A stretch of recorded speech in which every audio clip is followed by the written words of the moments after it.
I love the names on this team. They have Sixto Sanchez, and they have my favorite name probably in baseball right now, Jazz Chisholm. Showing emotion in baseball is terrible and should never be in the game. It's weird how the dynamic works between sports. But to win a championship, not only do you need great players on the court, but you need good chemistry, which takes time to develop. Justin Fields is a all-time talent. Corey Perry will give some veteran presence to the Canadians. I feel like Luka will take that next step, and if he can get a three ball consistently around 35%, I feel like they could become a contender. We can make jokes about you not being in the Super Bowl for 20-something years, but... What's up, everyone? This is Justin Goldman from the Goalie Guild and Lift the Mask, and you're listening to Outsiders Opinions with Austin and Kevin. What's up, y'all? Welcome to our NBA Opinions of the Week. I'm Kevin. I'm joined by the man that is probably less shocked than the Rockets because they locked up that 2 seed. I don't think either of us had them locking up the 2 seed in the Western Conference, Austin. No, I didn't, but they're a very good team. They have, I believe, 7 players. Let me just double check. Yeah, 7 players, Kevin, averaging 12 or more points. And that's an extremely impressive thing at this point in the season. Sure, they still have a little bit of injuries, but overall they're healthy. Fred VanVleet missed a lot of time, but he's now back. Tari Eason's missed some time. I think they were Jabari Smith Jr. But they're starting to get healthy, and they're so good defensively. And they've only lost 3 games, Kevin, since March 4th. Wow. That's so impressive. In over a month, they've lost only 3 games. So I really like them going into the playoffs. I know they don't have the experience outside of Fred VanVleet, and Dylan Brooks has some experience. They also have Jeff Green, who does play a little bit, that has some experience. And Steven Adams has experience as well.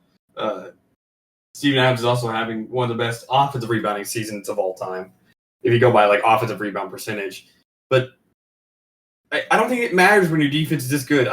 This is kind of how I look at college basketball. I've said this before when I'm picking. I don't take freshmen or believe in freshmen that are offensive oriented, because I don't believe that offense for freshmen really carry over to the tournament. And I think for inexperienced teams, if you're inexperienced, bad at defense, and only good at offense, like really good at offense, and you're a 2 seed, then I don't think you're going to have that high of a ceiling. But with the Rockets, defense carries over, right? It's more of scheme. It's more of you don't get in your own head, right? It's not the moment doesn't get too big really on defense, right? You play in a scheme, you play, you do your job, and usually it comes out to where you're doing just about as good as you would do in the regular season. Maybe a little bit worse because you're playing against better players, but overall you're playing at the same level. So I think the Rockets are going to have a good chance in the postseason. Yeah, I kind of go back and forth to kind of support your point. I think a big part of that, why I would trust him, is Ime Udoka, and just kind of how there was off the court issues that led to him being fired from the Celtics, and he still, I'd be curious if a lot of teams would make that move if they weren't the Celtics and you had a coach like Ime Udoka, and I think he's proved that he is a good coach with the Houston Rockets and just what they've done, because this is a young roster. But there's some experience, as you mentioned, but I would trust them because the Celtics were a great defensive team.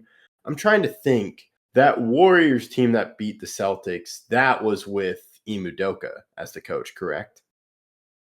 Or was it with Joe Mazzulla? That was with Udoka. And then he was fired. And that whole situation happened. So I want to say that was a young Celtics team, thinking about it, that I guess they had some experience, but just kind of given where they were in the years past. But so that's why why I would believe in the Houston Rockets is because of Ime Udoka, and Fred VanVleet is a good player, and he's played well, not as the main player in that Raptors championship team, but he was a key contributor. However, then con would be just kind of, this is just a shocking. I think there were a lot of critics and criticisms about this roster and just kind of how it was, because they overpaid for Fred VanVleet. They brought in Dylan Brooks, gave him a huge salary.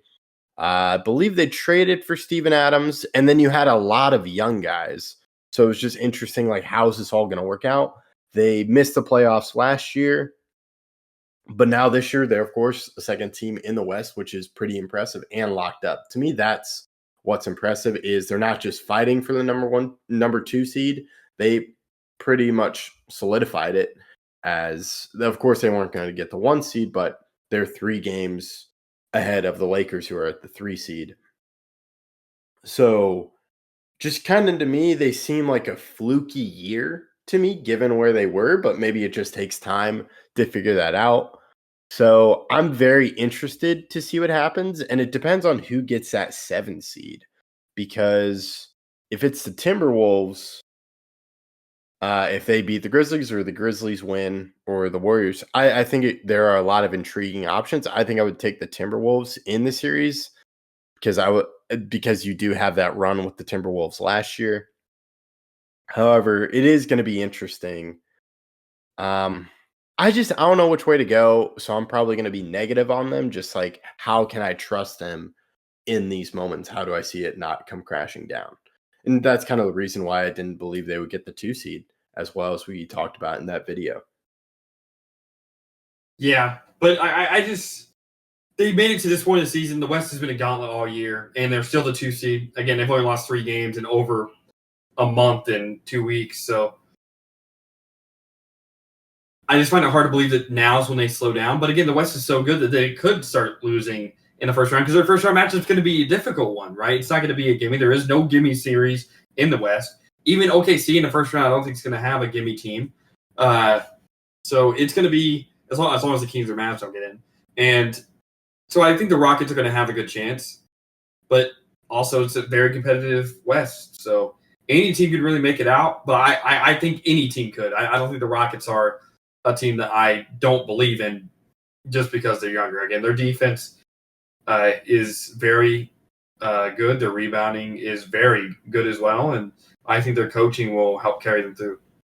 Yeah, and I really like your point about the defense, and that's a great point as well. Just they can rely on their defense, and that really is what propelled the Timberwolves to that Western Conference run last season, was because of their defense. They were the number 1 defense.